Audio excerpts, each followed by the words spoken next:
Hello అండి, welcome to Sujiram world. Varalakshmi వ్రతం వినాయక చవితి వస్తున్నాయి కదా. మనం వాడే పూజా సామాగ్రి కాకుండా ఇంకా ఎక్కువ వస్తువులే క్లీన్ చేయాల్సి వస్తుంది. అందుకని ఒకసారి ఈ మెథడ్లో పూజా సామాగ్రి క్లీన్ చేసి చూడండి, చాలా ఈజీగా క్లీన్ అయిపోతాయి.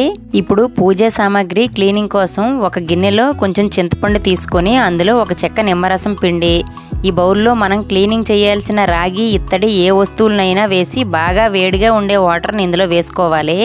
నేనైతే లాస్ట్ ఇయర్ పాత చింతపండు ఉంటే ఈ పూజా సామాగ్రి క్లీనింగ్ కోసం వాడుతున్నాను.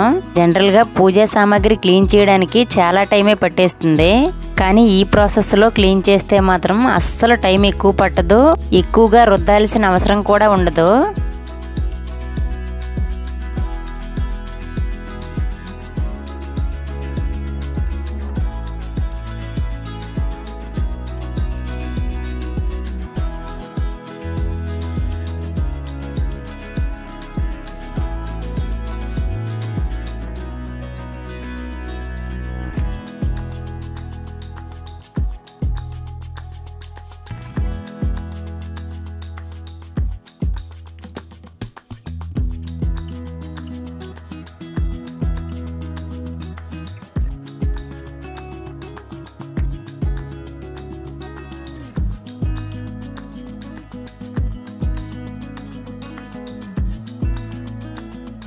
ఇప్పుడు ఈ సామాన్లన్నీ వాటర్లో మునిగేలా సెట్ చేసుకొని ఒక 10 నిమిషాలు మూత పెట్టి వదిలేయాలి.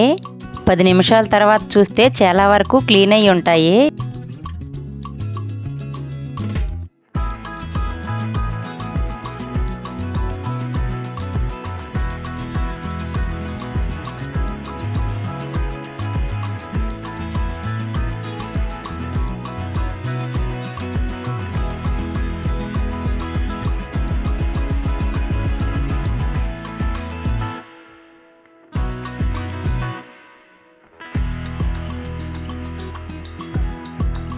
ఈ ప్రసాదం గిన్నె చూడండి, ఎంతవరకు నీటిలో మునిగి ఉందో అంతవరకు క్లీన్ అయ్యింది. నీళ్ళల్లో బాగా మునిగిన వస్తువులు బాగా క్లీన్ అయ్యాయి. ఒకవేళ డిజైన్స్ ఉండే వస్తువులు అయితే టూత్ బ్రష్తో ఒకసారి క్లీన్ చేసుకోవాలి. ఇప్పుడు ఏదైనా గిన్నెలతోమే లిక్విడ్ కానీ డిటర్జెంట్ లిక్విడ్ కానీ తీసుకొని స్క్రబ్బర్తో నార్మల్గా క్లీన్ చేసుకుంటే చాలా ఈజీగా క్లీన్ అయిపోతాయి. ఒకసారి రాగి, ఇత్తడి ఏ వస్తువులనైనా ఇలా క్లీన్ చేసి చూడండి, చాలా వర్క్ అవుతుంది. ఈ మెథడ్ చాలా యూజ్ఫుల్ అనిపిస్తుంది మీకు.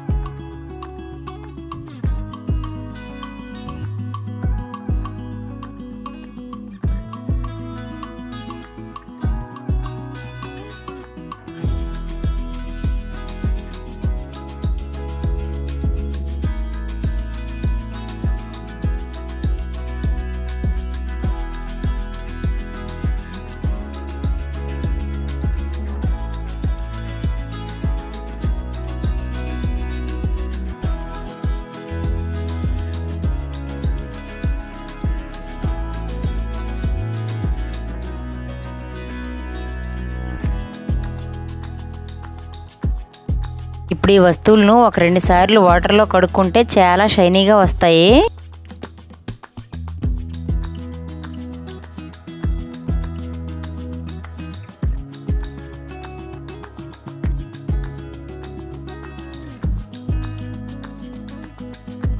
ఇలా క్లీన్ చేసిన వస్తువులను ఒక డ్రై క్లాత్ తీసుకొని వాటర్ లేకుండా తుడిచి ఆరబెట్టుకుంటే చాలా నీట్గా ఉంటాయి. పూజలప్పుడు ఎక్కువ వస్తువులు క్లీన్ చేయాలి అనుకున్నప్పుడు ఈ మెథడ్లో కనుక వస్తువులను క్లీన్ చేసుకుంటే చాలా ఈజీ అయిపోతుంది మనకి క్లీనింగు.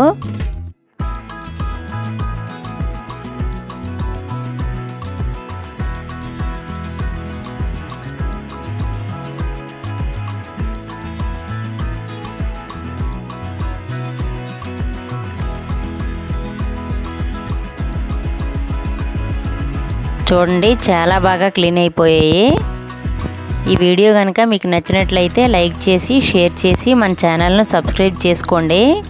అలాగే వరలక్ష్మి అమ్మవారి శారీ డ్రేపింగ్ కానీ పూజలకు సంబంధించి బ్యాక్గ్రౌండ్ డెకరేషన్ వీడియోస్ కూడా మన ఛానల్లో ఉన్నాయి. ఇంట్రెస్ట్ ఉంటే ఒకసారి చూడండి.